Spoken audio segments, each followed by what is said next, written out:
Welcome to Alberta Rheumatology's update on the COVID-19 vaccine as it relates to those with arthritis and other rheumatic conditions.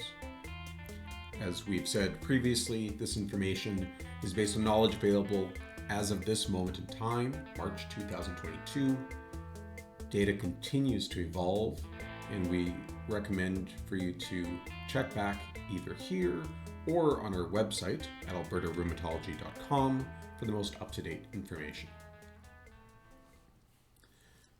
In terms of vaccines that are available, there has been a significant update in that there are more than just the two original ones, the Pfizer product and Moderna product, now both available not just for adults, but for those as young as 5 years old. As you can see, there are 4 other products that we have listed here, but truly at this time, even though they're approved, the recommendation remains to stay with the mRNA-based products for those with autoimmune conditions. These 2 products remain similar in their first 2 doses. So the Pfizer product is given as 2 doses 21 days apart, Moderna at 28 days apart. However, a 3rd dose is now recommended. It should be given at least 4 weeks after the first 2 doses for those with autoimmune disease and on treatment, whereas for the general population, where a 3rd dose is also recommended, it would be provided 5 months after the 2nd dose. A 4th dose is also now recommended. This would be specifically for those with autoimmune disease, so those with arthritis and other rheumatic diseases, and also on the vast majority of our treatments. So essentially almost any medication other than hydroxychloroquine would qualify individuals to receive a 4th dose, and this would be provided 5 months after a 3rd dose is provided. And essentially this 4th dose, the idea is to get the same level of immunity as the general population who is receiving a 3rd dose, and we'll speak to that a little bit more. As a reminder, how do these vaccines work? So the mRNA vaccines in particular, as a reminder, they do not alter your genetic information, your DNA.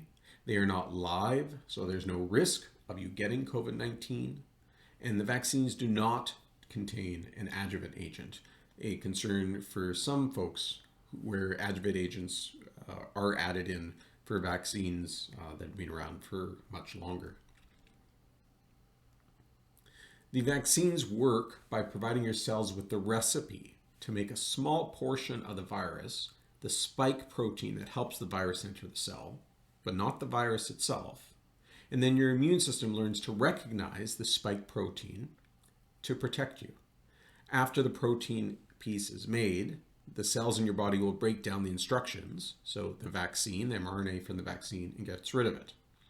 And once your immune system is triggered by this protein piece, your body makes antibodies that can help you fight the real virus if you are ever infected.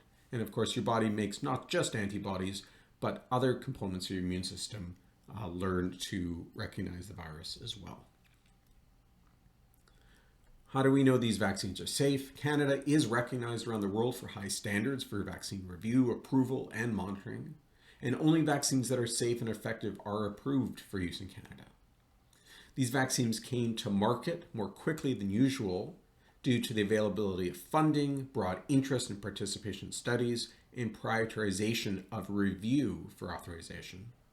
These are the steps that often take a longer amount of time, but the study itself was normal compared to any other medication or vaccine that would be approved.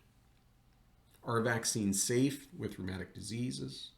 Experts generally agree that they can be used safely in patients with rheumatic disease, like rheumatoid arthritis, like lupus, and including those receiving medications that influence the immune system that many of our patients take.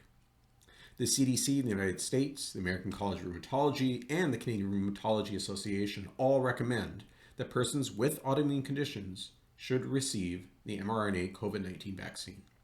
And this is to reduce the higher risk for hospitalization and worse outcomes that are a concern compared to the general population.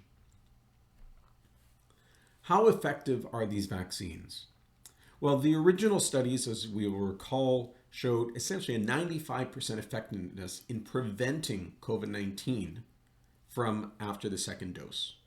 But again, these are the original studies that were done to have the vaccines approved, and they do not take into account the new COVID-19 variants.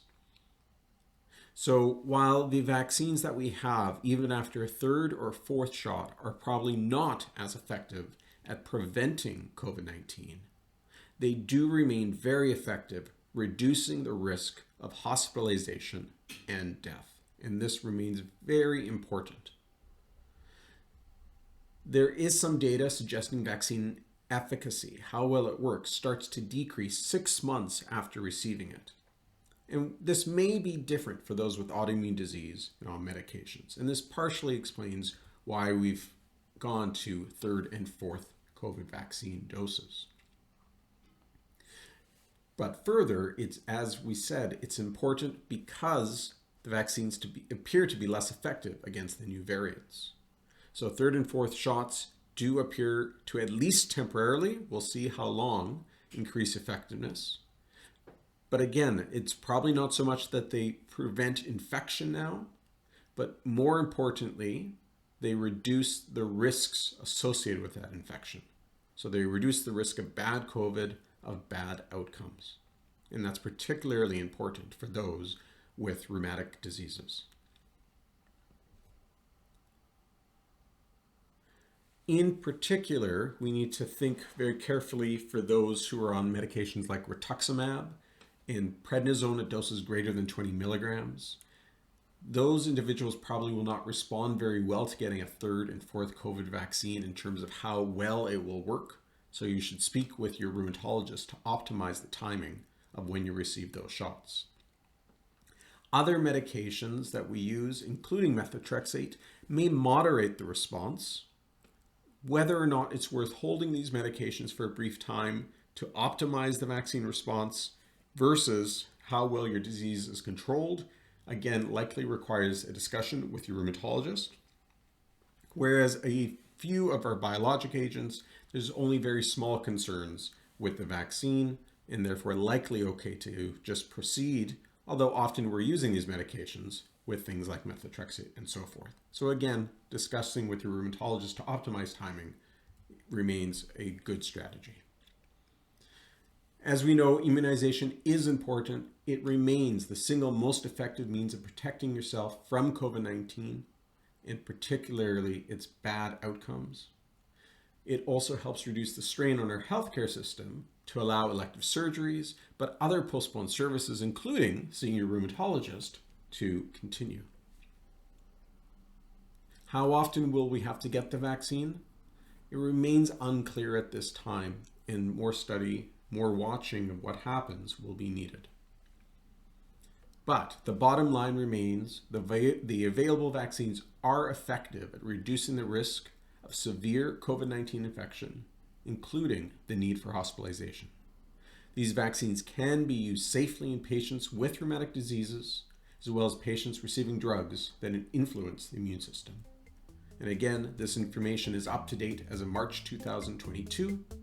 Please visit our website at albertarheumatology.com, where we continue to update to have the most available information for you.